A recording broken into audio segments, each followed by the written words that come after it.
Gas নাই জেনেও গ্যাসের লাইন দেওয়া হয়েছে। এই যে আমি আখির সহ এই সব পুরো বেল্টের আমি ওই আরএমএস টারএমএসগুলো সবগুলো দেখছি। তো এইগুলো তো গ্যাস যাবে না জেনেই দেওয়া হয়েছে, এবং এইগুলো দেওয়া হয়েছে কি বলে যে অন্যায়ভাবে দেওয়া হয়েছে, এগুলো দেওয়া হয়েছে দুর্নীতির মাধ্যমে দেওয়া হয়েছে, এবং ফলে আজকে আমরা এই সংকটে আপতিত হয়েছি। আর গ্যাসের একটা পার্থক্য হচ্ছে যে আপনি বিদ্যুতের সরবরাহ এক জায়গায় বন্ধ করে আরেক জায়গায় দিতে পারেন, আপনি একটা ফিডারকে বন্ধ করে দিলেন, আরেকটা ফিডার চালু করতে পারেন। গ্যাসে কিন্তু সেটা করা যায় না, first come first serve basis, যে আগে আসবেন সেটা। আরেকটা হচ্ছে বিপুল সংখ্যক অবৈধ সংযোগ দেওয়া হয়েছে, অসংখ্য অবৈধ সংযোগ দেওয়া হয়েছে শিল্পে, বাসা বাড়িতে, এবং এগুলো সমস্ত এই কাজগুলো অপকর্মগুলো করেছেন আমাদের রাজনীতিবিদরা। তো যাই হোক, এখন এই সংকট আমরা এই যে ঘাটতির মধ্যে আছে, আমি আর তথ্যের মধ্যে যাই না। আমরা কিন্তু সর্বাত্মক চেষ্টা করতেছি আমাদের দুইটা এই যে ঘাটতি মেটানোর জন্য। আমরা কয়েকটা চেষ্টা করি। একটা হচ্ছে যে আমরা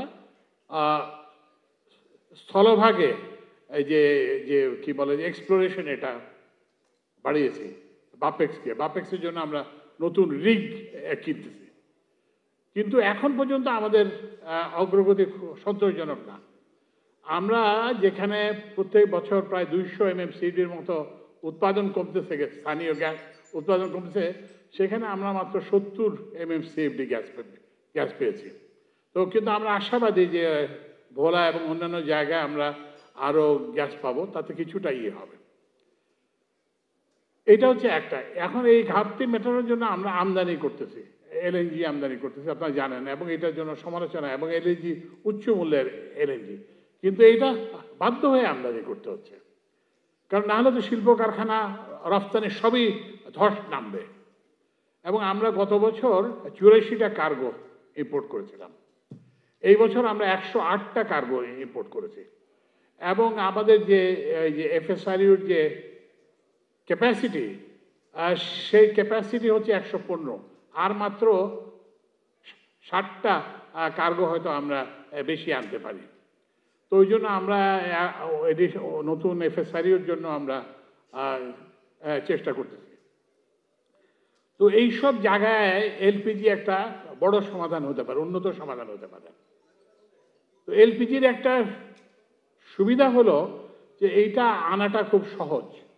আপনি একটা মাদার ভেসেলে করে আনলেন, তারপরে একটা ইয়েতে করে এনে, এটা অপেক্ষাকৃতভাবে সহজ।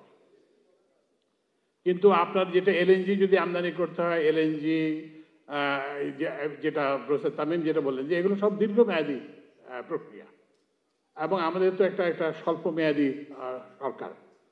তো কারণ আপনি গ্যাসের যে কোনো কাজ করতে যান, আপনার 2 বছর 3 বছর, একটা প্রসেস প্ল্যান 2 থেকে 3 বছর, একটা গ্যাস পাইপলাইন 2 থেকে 3 বছর, একটা এফএসআরইউ স্থাপন 2 থেকে 3 বছর, একটা ল্যান্ড বেসড গ্যাস টার্মিনাল স্থাপন 5 থেকে 6 বছর।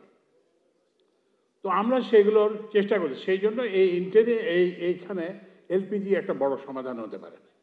কিন্তু এলপিজির যে মূল সমস্যা, এটা যারা আমার আগের যারা বক্তা তারা বলছেন যে এলপিজির মূল্যটা বেশি, এলপিজির দামটা বেশি।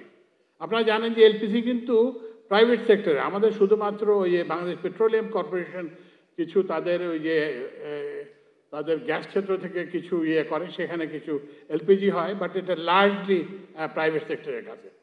কিন্তু আমরা এই খাতে প্রাইভেট সেক্টরের যে এফিসিয়েন্সি সেটা পাচ্ছি না।